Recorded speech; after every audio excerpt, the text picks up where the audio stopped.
আসসালামু আলাইকুম সবাইকে।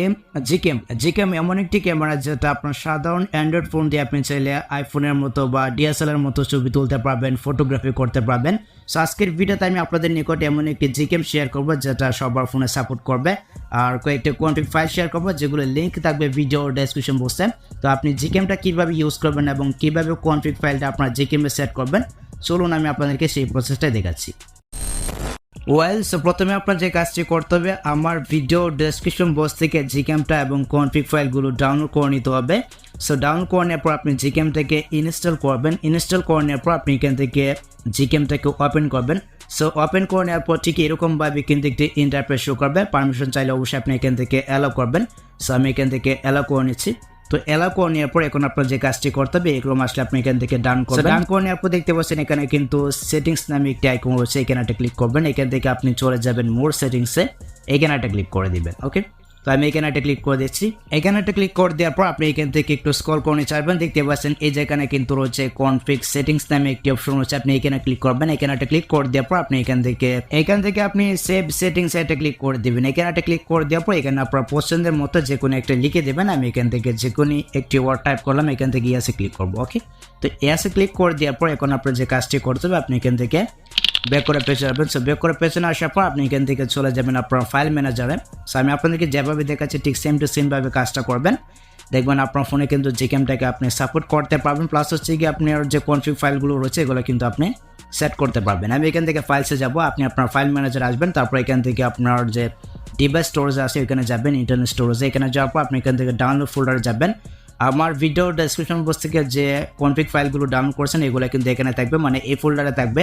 তারপর আপনি এখান থেকে সবগুলোকে সিলেক্ট করে নেবেন। আমি এখান থেকে সবগুলোকে সিলেক্ট করে নিয়েছি। এখান থেকে সিলেক্ট করে নেওয়ার পর আমি এখান থেকে যে মুভ নামে যে অপশনটা রয়েছে এখানে একটা ক্লিক করে দিচ্ছি। এখানে একটা ক্লিক করে দেওয়ার পর ডিভাইস স্টোরেজে যাব, তারপর এখান থেকে আমরা একটা ফোল্ডার পেয়ে যাব LMC8.4, আমরা এখানে একটা ক্লিক করে দিচ্ছি। এখানে একটা ক্লিক করে দেওয়ার পর মুভ টু হার আমরা এখানে একটা ক্লিক করে দিচ্ছি। তাহলে কিন্তু এই যে মানে কনফিগ ফাইলগুলো রয়েছে ওইগুলো কিন্তু মনে করেন ওই যে ফোল্ডারে চলে যাবে। LMC8.4 যে ফোল্ডারটা রয়েছে ওইখানে কিন্তু চলে গেছে। ওকে, আমরা যদি এখন যাই ফোল্ডারে, ওকে, তো দেখতে পাচ্ছেন এই যে এখানে কিন্তু আমাদের কনফিগ ফাইলগুলো চলে আসছে। ওকে, এখন আমরা Gcamটাকে ওপেন করব। Gcamটাকে ওপেন করে নেওয়ার পর আপনি এখান থেকে যে খালি জায়গাটা রয়েছে এখানে ডাবল ট্যাপ করবেন। আমি এখানে ডাবল ট্যাপ করলাম। ডাবল ট্যাপ করে দেওয়ার পর আপনি চাইলে যে এই সাইডেও ডাবল ট্যাপ করতে পারবেন বা ওই সাইডেও ডাবল ট্যাপ করতে পারবেন। তারপর এখান থেকে অ্যারো আইকনে একটা ক্লিক করবেন।